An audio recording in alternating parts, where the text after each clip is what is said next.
அதிகமானவர்கள் ஆகிரத்தை மறந்து விட்டார்கள், மௌத்தை மறந்து விட்டார்கள், சக்கரத்தை மறந்து விட்டார்கள், அல்லாஹ்வை, கபரை, நரகத்தை, தண்டனைகளை, நன்மைகளை மறந்து உலகத்துக்காகவே செயல்படுகிறார்கள். துனியாதாரிகளாக மாறிவிட்டார்கள்.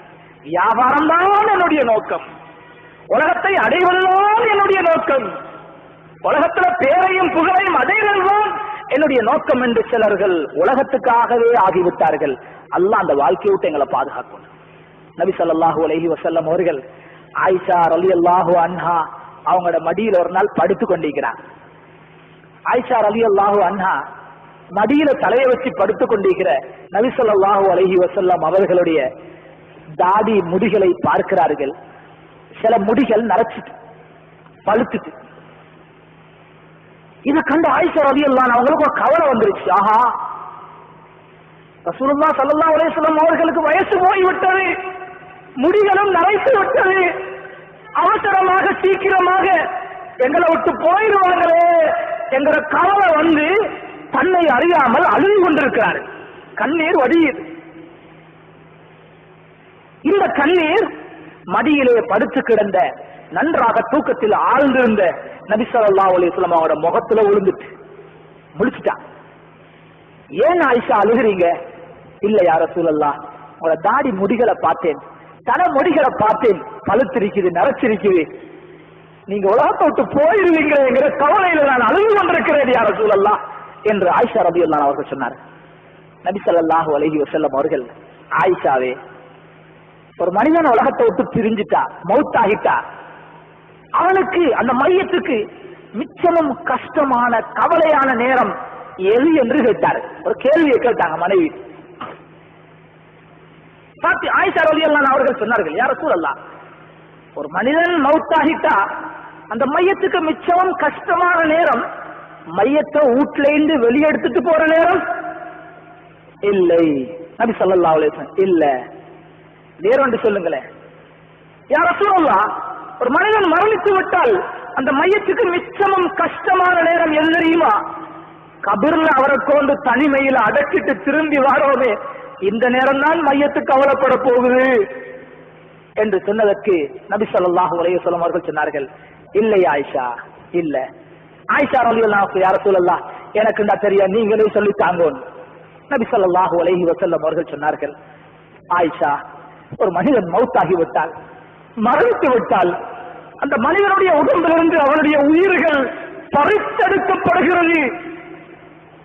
அந்த உயிர்கள் உடம்பிலிருந்தும் நரம்பிலிருந்தும் எலும்புகளிலிருந்தும் பறித்து எடுக்கப்படும் அந்த வேகத்திலே அந்த உடம்பு புண்ணா போய்விடுகிறது. எந்த ஒரு மையத்தும் அந்த காட்சியை தாங்க மாட்டார்கள். ஒரு மனிதன் மரணித்து விட்டால் உடனே என்ன செய்கிறார்கள்? வீட்டில் உள்ளவர்கள் வருகிறார்கள், அடி கழுவ வேண்டும், குளிப்பாட்ட வேண்டும் என்கிறதுக்காக வருகிறார்கள். அந்த மையத்தை உடுத்திருந்த சட்டையை, சாரத்தை, உடுப்புகளை கலட்டுகிறார்கள். கலட்ட தொடங்கும் பொழுது அந்த மையத்து ஒரு சத்தம் வைக்கிறது, ஐயுகள் ராசில், என்னை குளிப்பாட்டுபவனே, என்னை குளிப்பாட்ட வந்திருப்பவனே, இப்பொழுதுதான் என்னுடைய உடம்பிலே உயிர் கலட்டப்பட்டு உடம்புகள் புண்ணா போயிருக்கிறது. என்னுடைய உடம்பிலிருந்து சட்டைகளை கலட்டும் நீ என்னை மெதுவாக நடந்து கொள், தாறுமாறாக கலட்டி விடாதே, என்னை அந்த பக்கம் இந்த பக்கம் போட்டு பிரட்டி இந்த புண்ணுடம்பை இன்னும் அழுத்தப்படுத்தாதே என்று ஒவ்வொரு மையத்தும் கெஞ்சுகிறது. இந்த நேரத்தில் அதிகமாக அந்த மையத்து கவலைப்படுகிறது என்று நபி ஸல்லல்லாஹு அலைஹி வஸல்லம் அவர்கள் சொன்னார். ஒவ்வொருத்தரும் அனுபவிக்கிறோம், ஒவ்வொருத்தரும் மௌத்தாக இருக்கிறோம், ஒவ்வொருத்தருக்கும் இந்த சக்கராத்து வர இருக்கிறது. ஒவ்வொருத்தரையும் குளிப்பாற்றுவதற்காக குடும்பத்தார்கள் வருவார்கள், நம்முடைய சட்டைகளையும் கலட்டுவார்கள். அந்த நேரத்தில் தான் அதை உணர முடியுமே தவிர எவ்வளவு சொன்னாலும் புரிய வைக்க முடியாது. அல்லாஹ்வுடைய நல்லடியார்களே, மையத்து இந்த நேரத்தில் படக்கூடிய கவலை, இந்த வேதனை, அது போடக்கூடிய சத்தம் ரொம்ப தாழ்மையாக கேட்டுக்கொள்கிறது. சத்தம் போட்டு கேட்கிறது தாழ்மையா, புண்ணுடம்பு புண்ணுடம்பு, இதை தாக்கி விடாதே, மென்மையாக மிருதுவாக பூ போல என்னுடைய உடம்பு நடத்து, என்னால தாங்க முடியாது என்று அவனுடைய குளிப்பாட்டுவனிடத்தில் கெஞ்சு கேட்டுக் கொள்கிறது. இந்த சத்தத்தை மனிதனையும் ஜின்களையும் தவிர உள்ள உலகத்திலே உள்ள அத்தனை உயிருள்ள வஸ்துக்களும் கேட்கிறது என்று நபி ஸல்லல்லாஹு அலைஹி வஸல்லம் அவர்கள் சொன்னார்.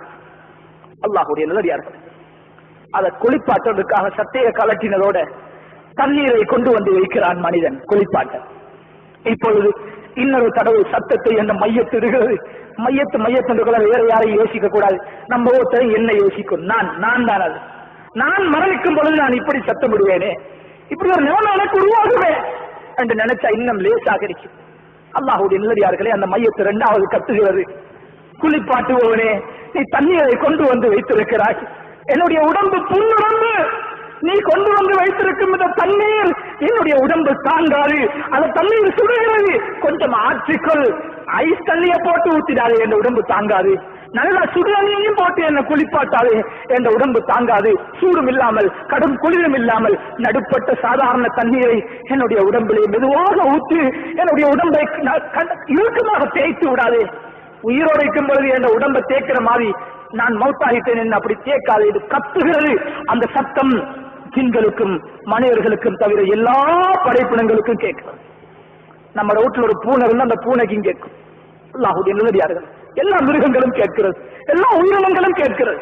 பிறகு இந்த மனிதனை குளிப்பாட்டி விட்டு கஃனிட தொடங்கும் போது இந்த மையத்தை சொல்லுகிறது, கஃனிடுவதற்காக என்னை கொஞ்சம் தூக்குவீர்கள், கவனமாக என்னை தூக்குங்கள், என்னை கண்டவாறு என்னை புலங்காதீர்கள், கண்டவாறு என்னை பிறட்டாதீர்கள், ஏற்கனவே வருத்தத்தில் நொந்து போயிருக்கிறேன், என்னை கவனமாக மிருதுவாக கண்ணியமாக நடத்துங்கள் என்று கெஞ்சி கெஞ்சி கேட்டுக்கொள்கிறார். அதனாலதான் குளிப்பாற்ற நேரமும் குடும்பத்தில் உள்ளவங்க அந்த இடத்துல வைக்கணும், குடும்பத்தில் உள்ளவங்க மையத்துடைய வேலைகளை செய்யணும், ரொம்ப கண்ணியமாக நடந்து கொள்வாங்க.